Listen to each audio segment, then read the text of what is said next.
Supercuts!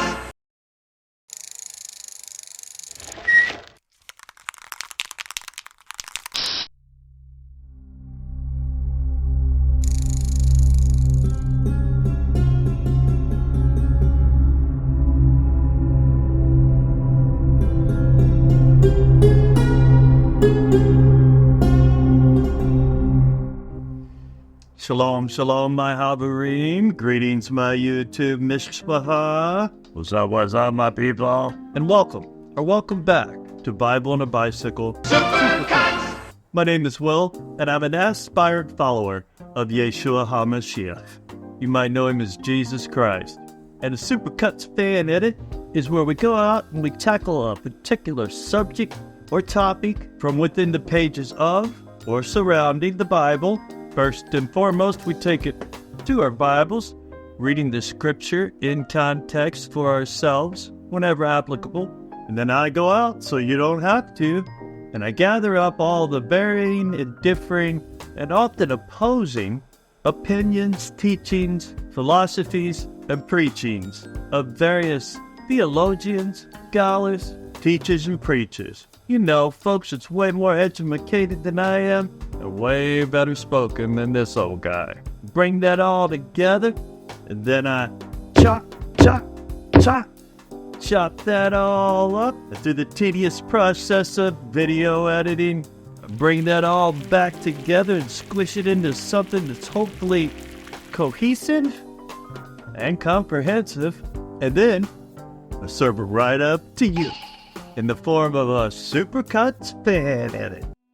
Tonight we want to talk about Genesis 1 and try to come to some understanding of it as we continue to try to understand the relationship between the Bible and science and to resolve some of those challenges that we constantly face as we try to sort through this. I have no science to offer tonight. I'm not a scientist, and I'm not really in a position to come to scientific conclusions. My concern is that we do the best that we can possibly do to read the Bible well. For those of us who take the Bible seriously, and I assume that's probably most in this room, if we take the Bible seriously, we want that to guide our thinking. But exactly how do we think about the biblical material so that we can be persuaded that we are taking the text seriously? We want to try to read the text as it was written, as it was conveyed from an ancient author to an ancient audience. To better understand the biblical text, it is best to understand the type of culture they were written in and how this differs from our own. So we have to start by talking about the issue of authority. The premise I'm starting with then is that God's purpose is carried out through human purpose. That is, human authors wrote with ideas in mind. They're trying to communicate something. If we believe that they have been moved by the Holy Spirit to do so, then we believe that their purpose coincides with God's purpose. So if we want to understand God's purpose, the authoritative word that He has for people, that we therefore have to get to it through our understanding of the human purpose. If we can't get to it through the human author, we have no access to it. That authority then that Scripture has is vested in the human authors. That's the way God decided to do it. We might have objections. We might wish that He would speak directly to us. That's not the way He did it. So we're working through these human authors, and they become our link to the authority of the text. And everything that I do in the text has to try to preserve that link, because if I leave the author behind, I've left authority behind, and I'm on my own. That's not what we want to happen. So authority is vested in the human author. The text then is written for us, but not to us. That human author wrote in his own language, wrote to his audience, wrote in that culture, with that culture's understanding. And therefore, even though God has revealed Himself to the world for all of us, this text is not written to us. And therefore, we have to take steps to join that audience so that we can make sure we get that part that's for us by listening alongside of those to whom it was written. And that's why we talk about reading Genesis 1 through ancient eyes. So the message transcends culture, because that message is God's revelation of himself. That's for everybody. That transcends culture. But at the same time, that the form is culture bound. That's why you need translations. And you not only need translations of the language, you need translations of the culture. So we have to think about this process of communication and what we think about that.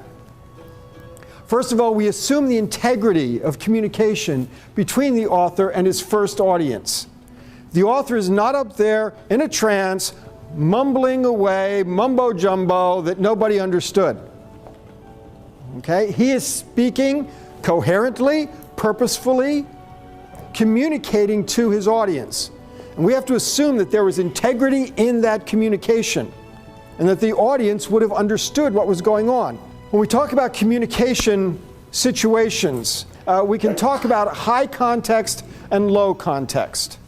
Okay? High context, as it says, is where the speaker and the audience have a lot in common. They share a familiar ground for communication. So if I'm talking to a graduate school classroom, I can assume certain things that they know, certain terms that they will understand. I don't have to explain those all over again, because it's a high context situation that allows me to communicate at a higher level. On the other hand, if I'm talking to my 6th grade Sunday school class, teaching them an introduction to doctrine, I have to use terminology that they will understand. They're in a much lower context. So low context, the speaker and the audience have little common ground, so much has to be explained. Okay, now it's important, because what's happening is when the author, in a biblical context, when an author is speaking to his audience, he's in a high context situation. They share language, they share experiences, they share history, they share cultural ideas, they share a way of thinking about the world around them. It's a high context situation. When we try to step into that communication circle, we are a low context audience coming into a high context communication. And therein lies the problem. Okay, because we've got a lot of ground to make up before we can really take our place in that audience and understand what's going on. Again, I really don't bring my 6th graders into my grad school classes and expect them to follow what's happening. We have to see the world the way the text sees the world. That's the first step. After all, they think about the world very differently than we do. You know, it's not some abstract, nebulous, universal truth about the world that God kind of ingrained in the text. He spoke his word through that ancient author to that ancient audience. And it's no sense of kind of, I'm going to use scientific truth that all people either do understand or eventually will understand. And if people don't understand it yet, well, give it a couple thousand years, they will. God didn't do that. Integrity of communication. The author understands what he's saying, and his audience understands what he's saying. That means he is not using our science. He is using their world and their ideas. So we have to think about cosmic geography. Cosmic geography is the shape of the world. What do you think of when you think of the world? Well, we think about that one on the left. All right, blue Earth, there it is. And there's almost nothing about that they knew or thought in the ancient world. Something like their cosmic geography is something like on the right. Okay, a very different understanding of the world. Egyptians, you know, when they thought about the cosmos, look at what they thought about. Gods. We think about a material cosmic geography. Not them. They thought about gods. For the Israelites, of course, they did not have it peopled with gods. For them, gods were not inside, but rather God was outside. Gods were not identified with all of the parts of the cosmos, like in the Egyptian or Mesopotamian ways of thinking, but God is outside and above it all. Even with that significant theological difference, their cosmic geography is still the same. There's still the waters being held up by a solid sky, being separated by the air pocket from the earth. So heavens, the waters above, waters below have been separated. And so lots of the same concepts, but again, not peopled. So we have a variety of cosmic geographies, but none of them are like ours. They are much more like one another than they are like us. And if we think that we can take our cosmic geography and import it into Genesis 1, we're going to have a problem. There's anachronism there, imposing modern ideas on ancient texts. That is not the way to try to make peace between Bible and science. We have to read the text as an ancient text. The biblical texts were written in what anthropologists and scholars call a high context culture, whereas today, most Western cultures are defined as low context cultures. But what do these terms mean, and how does it affect our understanding of the biblical texts? Now, we also must see the text the way the ancient Israelite saw the text. We have to view the world through their eyes. We have to think of the text through their eyes. And so we have to try to read it the way they would. Again, this is a matter of us, low context, joining a high context audience so that we can understand the communication that's taking place there. We're not imposing meaning from our location. We are trying to understand it from their location.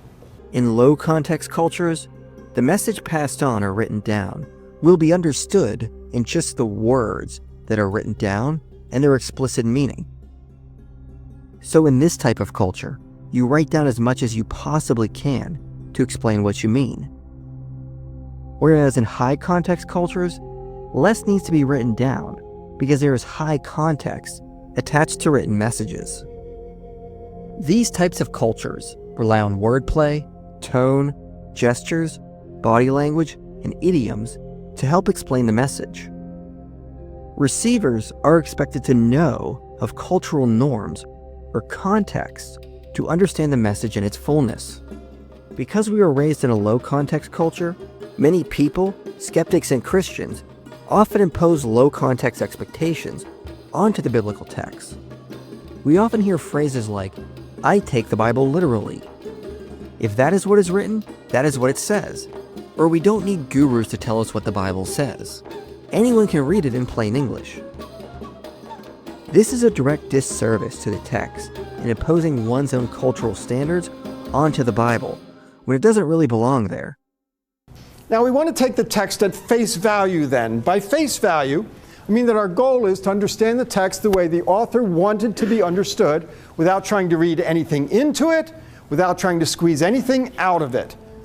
This is just a way of saying we're not trying to make the text be something that we want it to be. We're not trying to get it to answer our questions or extract answers for our questions. We are trying to understand the questions the text was asking and the answers the text was offering. And we shouldn't expect them to correspond to our questions and the kinds of answers we might want. We would never expect the text to address common descent or mutations or evolutionary processes or anything of that sort. Those are not their questions. That's not their world. And if we try to extract answers from about those from a text that wasn't meant to address them, we run a great risk of distorting the text. Part of understanding the face value of the text is, first of all, to understand what kind of genre they're using. Now, this is a tricky one because our first inclination is to slap a genre label on it and say, oh, it's this or it's that. Some would say it's history. Some would say it's mythology. You know, slapping a label on it.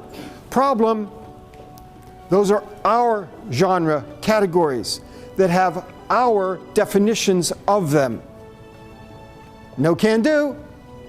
We have to understand how they're understanding the nature of the literature.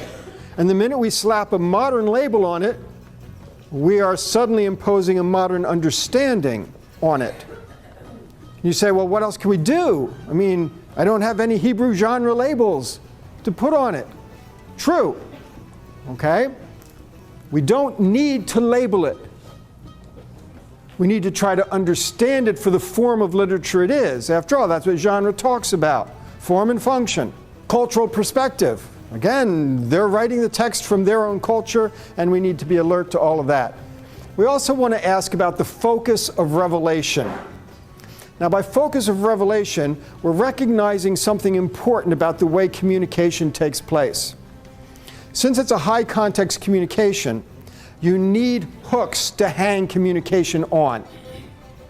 And those communication hooks are not necessarily going to be the actual thing that the communicator is trying to affirm or teach.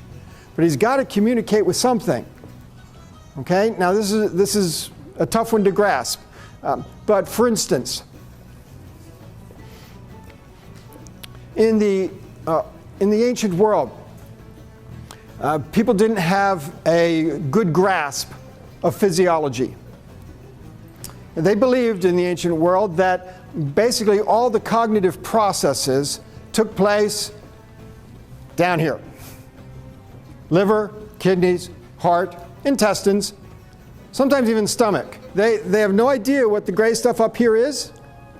Remember, those of you who know about Egyptian mummification, okay, the stuff down here got taken out carefully, put in canopic jars. This is the person, this is the self.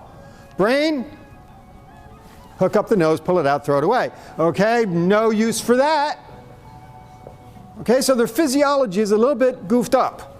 They just don't have the information God uses for communication that ancient physiology.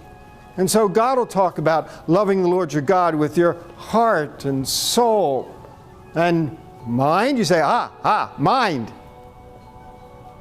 Entrails. It's the word for entrails. Okay? Your translators have helped you out. Okay, so God does not change their ideas of physiology. He uses the ideas they have because his focus of revelation is not anatomy and physiology. And so he uses that ancient way of thinking as a communication hook, just to hang the communication on. Because he's not trying to change their physiology. People will figure that stuff out sooner or later. That's not the job of revelation. So when he says to love the Lord your God with all your heart, it doesn't mean anything to say, but wait a minute, don't you really mean my brain? Well, it's talking about the same thing. But the important part is, I don't care what you think with. Honor the Lord with all of your thoughts. That's the revelation, and that's clear enough to us. And it doesn't matter that they have an old way of thinking about physiology.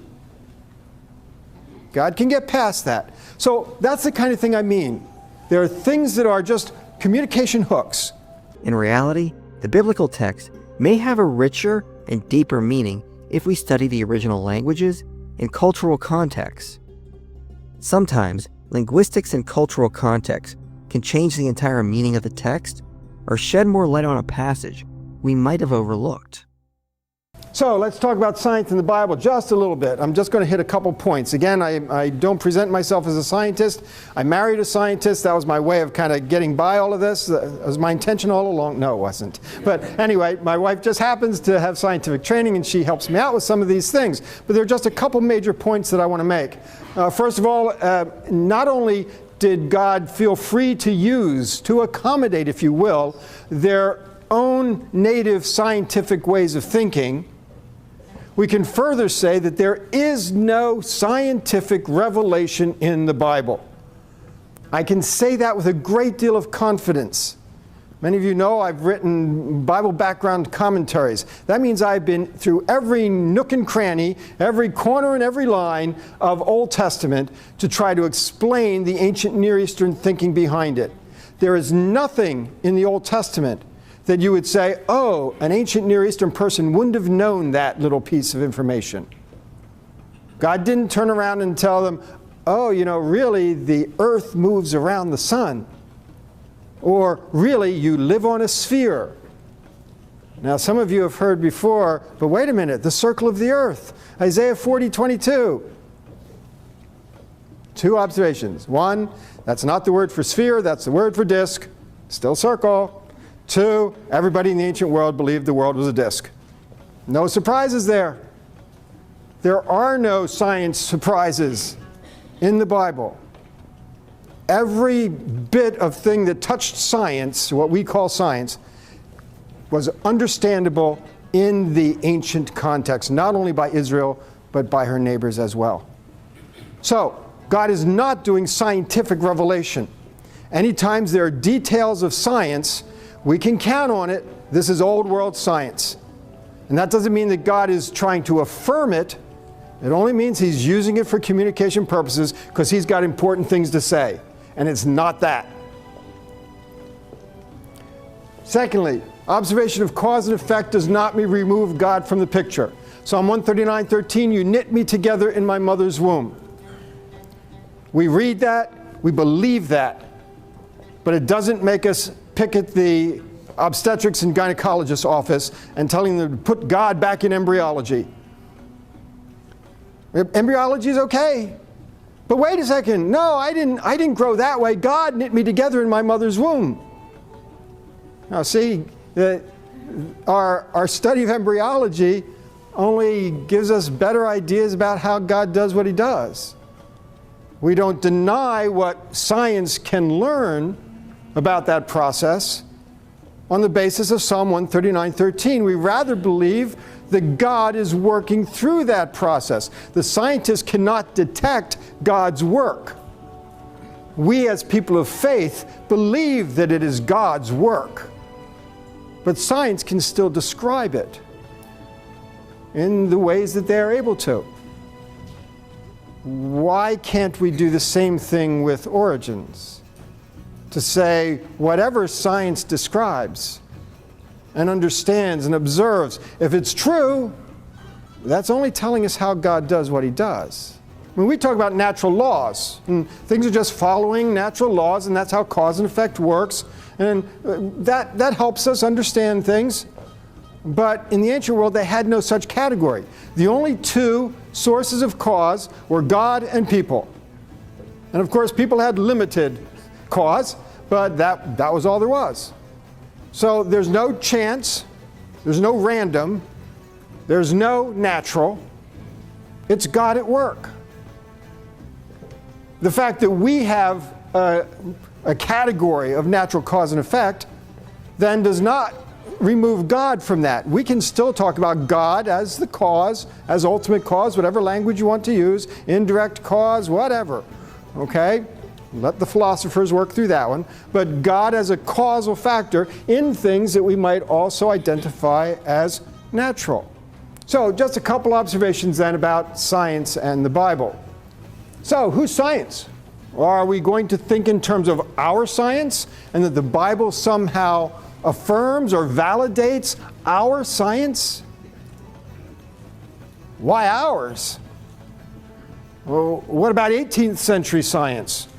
Might have they thought that God would validate theirs? What about 15th century? 12th? How about New Testament era, Greco-Roman science? Oh, what about the 25th century science? Whose science gets validated? Science changes. And we really wouldn't be able to say, well, it should be this one or it should be that one. Why should it be ours?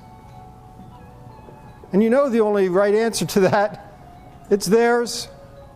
It's written against their science. It expresses their science. And we have to understand that that's how that text is working. Reconstructing the physical cosmos from Genesis 1 would be like reconstructing the human anatomy from a Picasso. You can't get there from here. Now it's interesting because of course we know who Picasso's model was. There are photographs. We know what she looked like. Even if you compared it to the photograph, you couldn't get there from here. Because Picasso's artistic conventions were not designed to result in a photograph. or an understanding of what the person looked like. There were other truths he was trying to capture. Picasso was painting a different sort of reality. There was just as much reality in his conventions.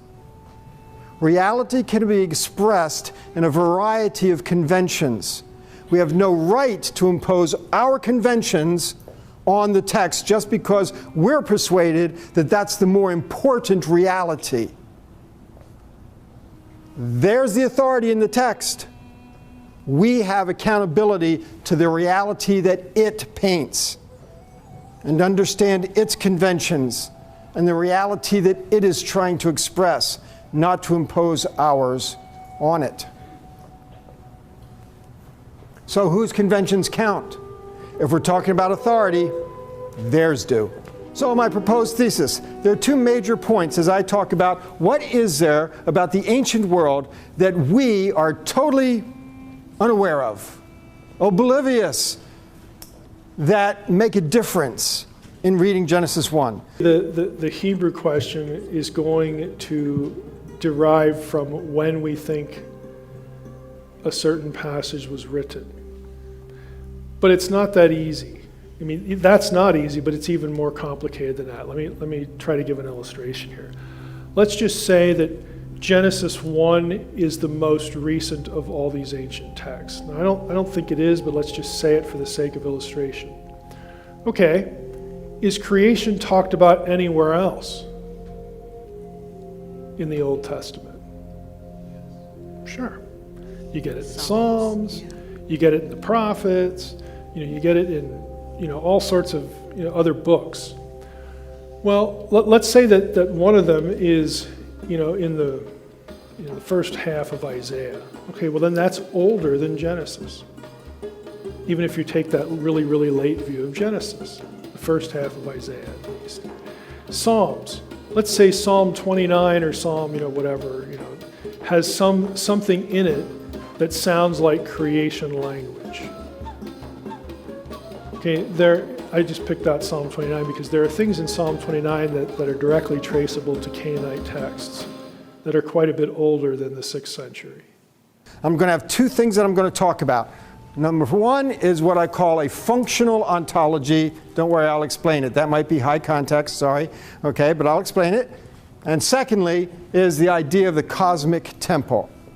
So I'm going to take a little bit of time and unpack these and talk about each one of them. Day one. Why didn't God just call the light light? What's up? This is actually where I started, where I had my aha moment. I was in class, teaching about Genesis 1, middle of a lecture, and came to verse 5 in day 1 and asked that very same question to my class. I'd never asked it quite that way before. We had always talked about the text and what it was doing, but there it is. God called the light day. What's up with that? If it's light, call it light. If you call it day, it's not really light, is it? It's rather, whatever day is a period of light. That's the connection. And that works. God called the period of light day, and the period of darkness he called night. That makes sense. Okay? Well, back up a verse. God separated between the light and the darkness. Now, we know here we're not talking physics. Okay? Darkness is the absence of light. You can't separate light and darkness. They're not together, and that doesn't work at all. But let's stick with what we learned in verse 5. So God separated the period of light from the period of darkness, and the period of light he called day, and the period of darkness he called night. Now we can see it, distinguishing periods, alternating periods of light and darkness, day and night. Okay, cool. So in verse 5, it's a period of light and a period of darkness. In verse 4, it's a period of light and a period of darkness. In verse 3, stick with me, God said, let there be, we're stuck with it, period of light. So, of course, we know that in verse 2 there was darkness. God said, let there be a period of light. And God distinguished between periods of light and periods of darkness. In the period of light, he named day. Period of darkness, he named night. And so there's evening and there was morning, day one. So on day one, God created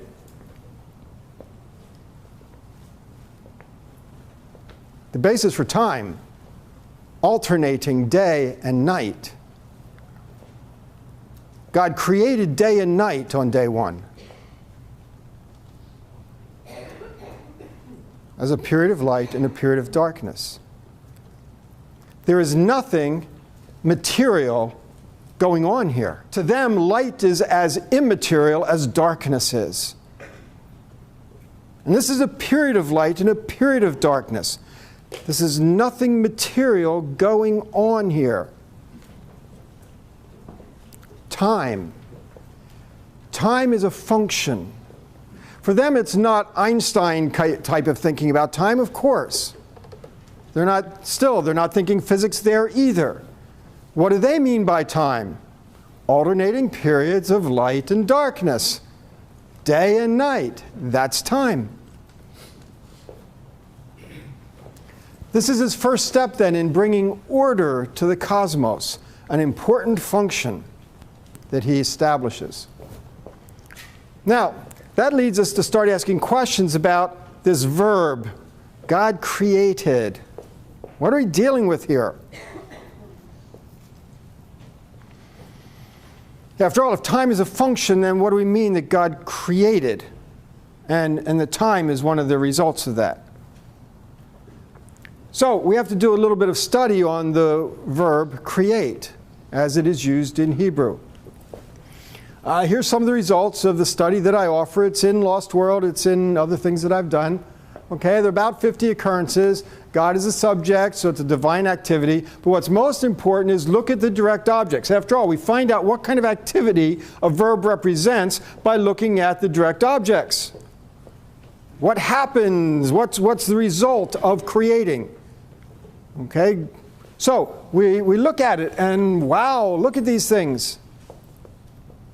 We're dealing with a whole list of direct objects that are not material in nature. Well, what in the world would it mean for God to create something like Jerusalem? Okay, God create the nations. God create purity. Create in me a pure heart, O God. We're not talking about a heart transplant here. Remember what heart is in that ancient context. We're not talking about a brain transplant either. What is it to create a pure heart? Now we can get a little glimpse of this because even in English we have a variety of ways that we use the verb create. After all, we can create a masterpiece. We can create a committee. We can create a curriculum. We can create havoc. There's all kinds of things that we could talk about creating that really is not a material process. Remember, here we're interested in understanding what Hebrew terminology means. And when we find that create can be used in all of these kinds of contexts where nothing material is going on, we have to start asking the question, what do they understand by this word create? Now, part of that we can discern by what's the starting point and what's the ending point.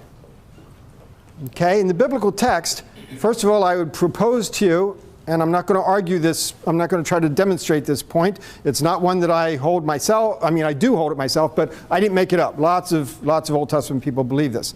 That verse 1 is not a separate act. It's rather a literary introduction. So verse 1 is, in the beginning, God created the heavens and the earth, the cosmos. So let me tell you how he did it. And then it's the 7 days that he tells you how he did it. And then the result is at the end of those 7 days, so God completed the heavens and the earth that he had made. Okay?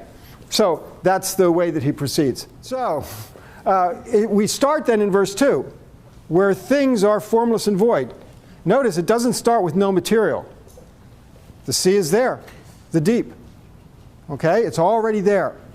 And so if the starting point is not without material, then we think that maybe he's not trying to tell you how all material came into being. Rather, the starting point is no functions. It's not working. It's not ordered. No roles have been established. Darkness and sea are elements of disorder, sometimes called chaos in the ancient world. Tohu, the words here, tohu vavohu, formless and void, means lacking worth or purpose, a place where nothing is done. We have an Egyptian parallel. They talk about the non-existent, and it's things like the desert and the cosmic oceans. To them are non-existent. So here, both in Hebrew Bible and the rest of the ancient text, we're getting the idea that existence is not defined by material shape, structure. That's not how they define existence.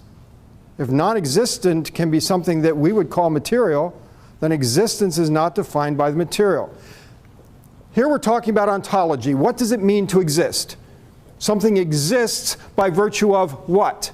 For us, it exists by virtue of having a material structure. We can perceive it with our senses.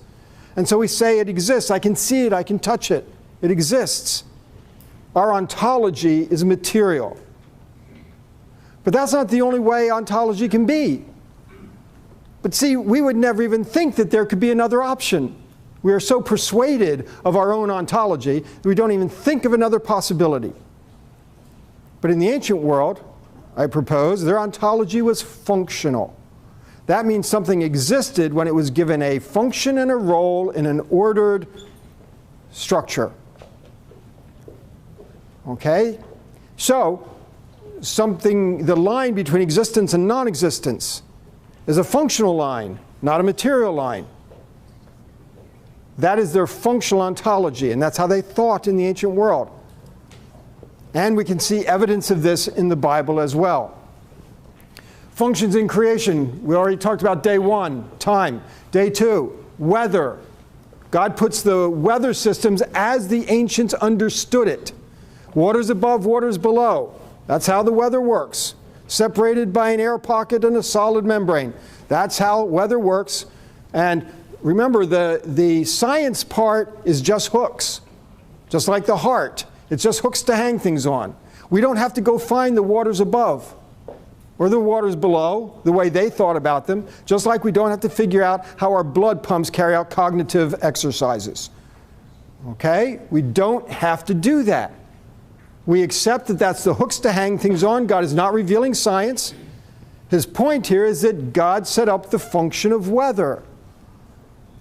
Okay, now some people think the word used for the expanse, the firmament, rakia in Hebrew, some people think it's the solid thing that holds back the waters. It might be, in which case it's material, but it's not something that we think is material.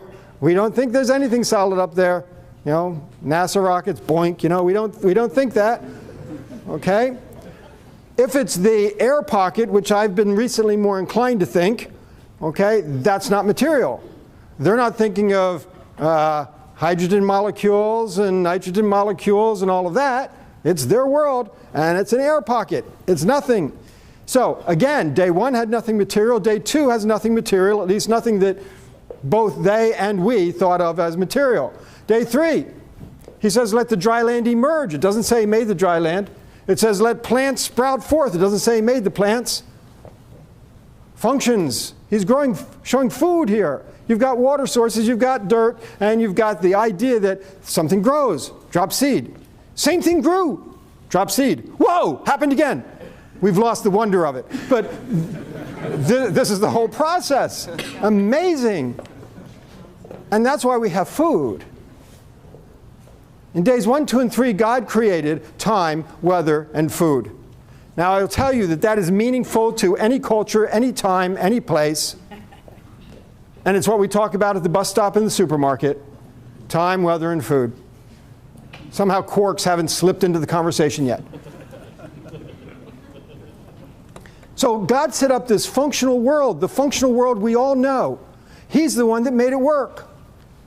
They're not interested in the manufacture of material. And so in the ancient world, they cared about the functions in their world because it's a world that's run by God or gods, and who's in charge is what's important. It's a business, it's a kingdom, it's not a machine. And the material parts were of no concern to them. Look at Genesis 8:22. After the flood, God restores all of this. As long as the earth endures, seed time and harvest, that's food. Cold, heat, summer, winter, that's weather. Day and night, that's time. Reestablishing the functions of creation. So our functional ontology, in ancient functional ontology, existence is defined by having a function.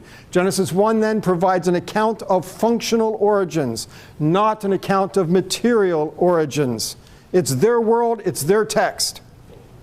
Genesis 1 is about God bringing order, that is functionality, out of disorder, that is non-functionality. It's therefore fruitless to ask what things God created on a given day, what He made, what He manufactured, because the text is not concerned about the existence of matter or foundational history.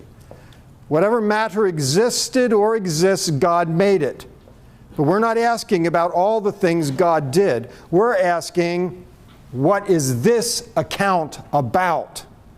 We have more than just Genesis. So probably the discussion shouldn't be oriented only to Genesis. And here's another layer. It gets even wider than that. We tend to think, when we think about ancient languages and we think about texts, creation stories, you know what we're thinking about? We're thinking about stuff that's written. Tablet, scroll, whatever. What the Hebrews believed about creation predates written texts, because people thought thoughts before writing was invented. Modern scholarship and research has given us a better glimpse at what the biblical authors were teaching, and now we're able to learn more thanks to the scholarly research available to us. So accepting the biblical texts were written in a high context culture is not as pessimistic as some try to make it out to be. High context doesn't mean the text was understood in a completely different way. It means, if we want to, there is more we can learn in more context to give us a richer and deeper meaning. Consider nearly all of the modern controversies concern what the biblical view is of the span of time over which things, material objects, were created. Old earth, young earth, that's material questions. If the text primarily addresses functions, not material, what's the implications for the controversies? Poof. The Hebrew language and Hebrew thoughts about God did not begin the day somebody discovers an alphabet. People are having conversations.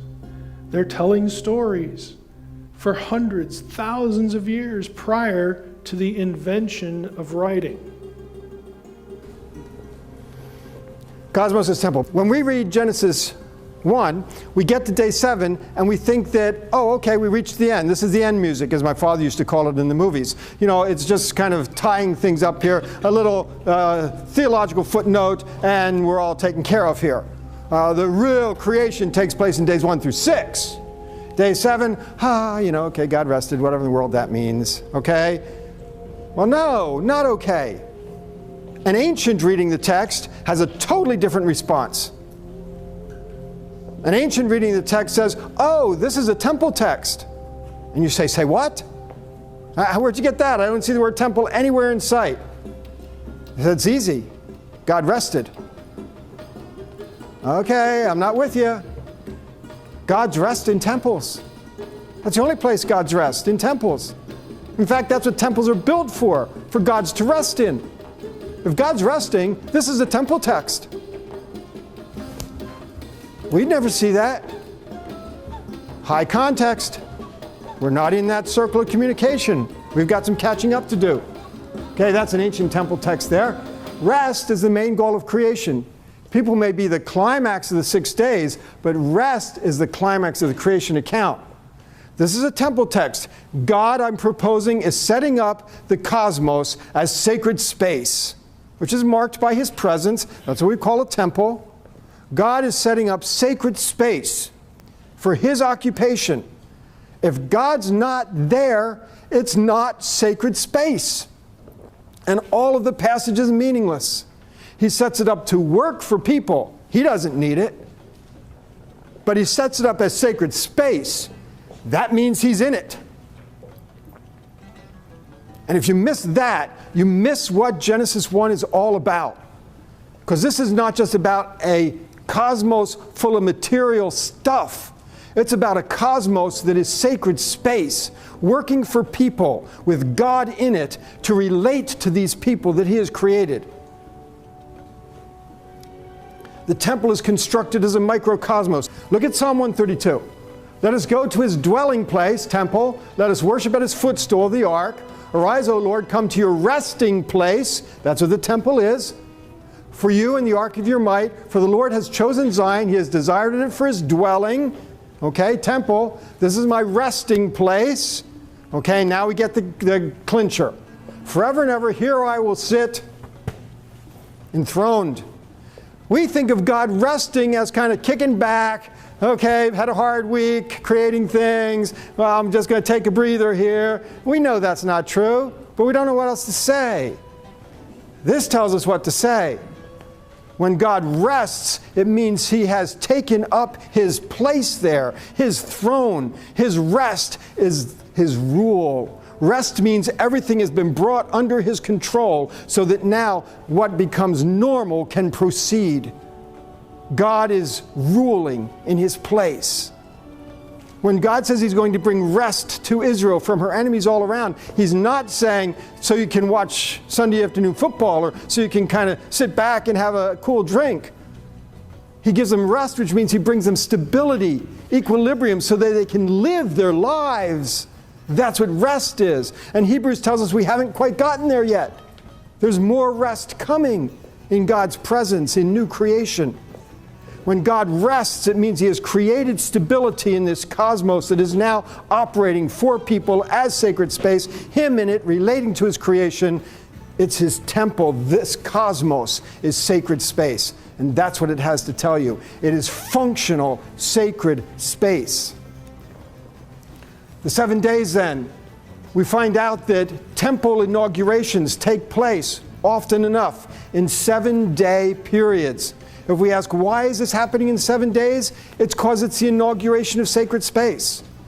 When they built Solomon's temple, they had years and years and years of material preparation.